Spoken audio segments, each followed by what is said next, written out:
So I'm shifting it over to the left and just kind of continuing to play around with this call to action.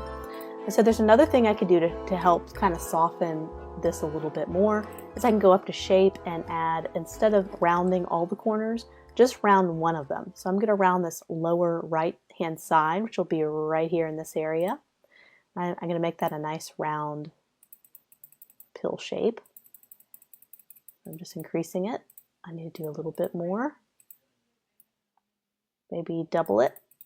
So it just kind of softens that sharp edge a little bit. And it also gives us the ability to tuck it up here to make it more like a tab. And let me bring this down ever so slightly. So that's going to be more of a tabbed kind of look. And it won't really interfere with the ad. It lets this breathe and it lets this be clean. And we could do the same thing, just kind of move this down here.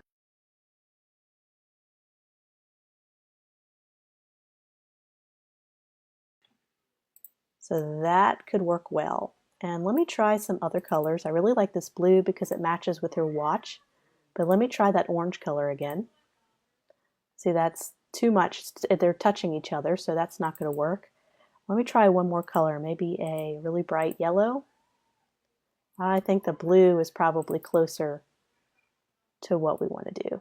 So I'm going to adjust this just a tiny bit, and I think we'll be ready. Our basic standard ad will be ready, and we'll be able to take this and adapt it to many different sizes using some of these elements, all of these elements, and maybe a couple of new elements. It took about 5 minutes and made a few adjustments. I decided to make it a lot smaller and more understated. I also decided to switch it to the other font because I just couldn't get the sans serif to work, so I now have the serif font. And for the edge, I decided to add a little angle to the edge as opposed to having the rounded tabbed look. So just a few adjustments that I've made, and that's just noodling around with it. And another adjustment is, since we're playing off this little bit of a turquoise inner bracelet and bringing that out in the call to action, I thought, wouldn't it be neat to incorporate more color and doing every other line that same blue color. And also, instead of making the logo that blue color, because that would go against their branding standards, as they always have their logo either in white or dark gray for their branding standards. So I didn't want to add color because a lot of clients don't like it when you add color to their logo if it's not as a part of their branding package.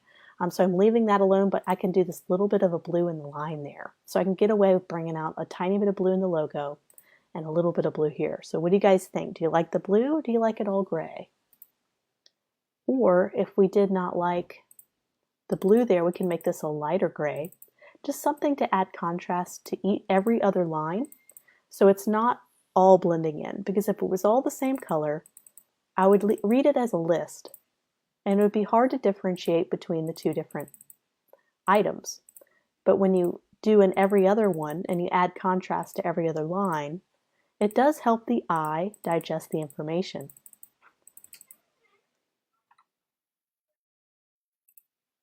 So there it is with every other light gray. Or I'm going to go ahead and copy this and do every other line the blue, and then we can kind of compare.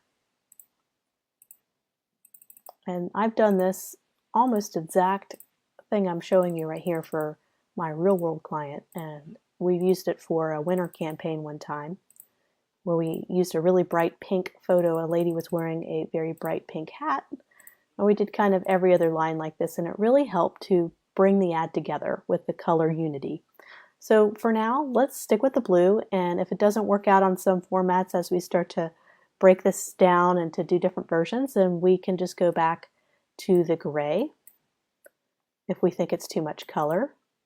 So we'll just play around and have both options. We can present both to the client. If they approve this basic ad, then I can start to create all the different versions based on what they like and what they approve. So I think we're ready to go. This is the basic version. Let's create a couple of different versions with some different combinations of elements. I want you to open up the sizing guide that should be included in the section part of the class. You'll be able to download it as an extra PDF. And I developed this exclusively for this class and for what I'm doing in this section. We're going to create almost all of these together. So we'll be able to create most of the paid ads and all the different post variations you'll have on both Facebook and Instagram. These are the two social media platforms we're going to focus on in this section. So we're just going to start with the top and work our way through. We're going to adapt the ad we just created to each one of these sizes, and you'll get to see kind of the process I go through and determining what elements get to end up on these sizes depending on its size. So we're going to start out with the first one, which is going to be your standard Facebook post, which is 1200 by 630 pixels right here. And what's great about this is this could be a regular standard post that you post on your business page or your client's page, but it can also be used for paid ads. So if you ever set up a paid ad on Facebook, this is usually the required pixel size. So let's go ahead and resize. This is our standard kind of a random size that we came up with. This is our base ad, I guess you could call it. So let's resize this. We're going to go back to our sizing guide, 1200 by 630. So I'm just going to go document setup, go 1230, or 630 by 1200. Let me double check that size. Yep, 1200 by 630. Great. And what I love about designing in Illustrator is I can do several different artboards. Let me go ahead and zoom out. So when we start to do all these other Facebook ads, I can have one document but have all my different social media sizes in there. A lot of designers design in Photoshop, and you can also use the artboard system there too, but I just love the way Illustrator is in the vector environment. So outside of photos, if I ever wanted to adapt any of my social media campaigns to a print campaign, everything's already vector, and it's going to be easy to size it up to a large poster size or a large banner. I already have it in vector format, as opposed to taking a digital ad in Photoshop and having to adapt that to be vector. It's much easier to take a vector and go back down to Photoshop and do a raster. So that's why I love Illustrator, is it's already in vector format. Everything I do, so easy to work with. Okay, so as we can see, there are some sizing differences between the base ad that we put together and the Facebook standard post. So what I'm going to do is I am going to just select all. We're going to go ahead and adapt it to have a similar. So this one looks like the dimensions, it's a little more wider than it is tall. So we're going to have some extra space on the right and left to work with.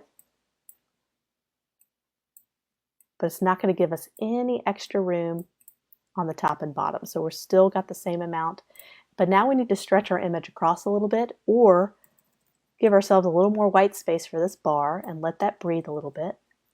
And I can also increase the spacing between the lettering here now that I have a little extra breathing room. So I'm going to make that 300. Just zooming in here a little bit for you. So I widen the spacing just a tad, not too much because we don't want the ads to differ too much. And this is cropped, so let me just get my direct selection tool. I'm just showing more of the cropped area, bringing this out. Or I can decide to release the clipping mask and create a new one based on what I think works well. And this is such a great photo because I have so much to work with cropping wise on the sides. We could even create a version where all this is white. I just had this idea, it just kind of came to me playing around. Ooh, that looks nice. You know, that would look really good as like a full page paid ad, like an Instagram story, where you have a little bit more of a wider space. That looks nice. What do you guys think? I wish I can get feedback from you to say, hey, I like the other version. Or no, I love this version. That looks just really high end. That looks great. So it's never too late to change your original idea. There is an issue with this version though, as I can see when I start to adapt it to the smaller digital sizes that this is not going to work quite as well. But you can have different variations. So this, you could probably get away from a branding perspective, having this version for your large, maybe your print ads. I think this would look really great for a print ad. But for digital, let's go ahead and stick with our white background, because I think that's just going to be more readable on smaller sizes. So you got to think practically when it comes to this kind of stuff. So let me go ahead and draw a box right about here. I could go ahead and crop it. It's to whatever your client likes. That's what you go for. So if you think your client will like the other way, say, hey, I came up with a great idea. Do you like this version better? And they may say, yeah, let's do that one. Or you may say, hey, I'm having a hard time adapting that to other sizes. Let's go back to the other version. So you notice our white bar is much wider because we have some extra playing room, which is great because I think it breathes a little bit better than our original ad.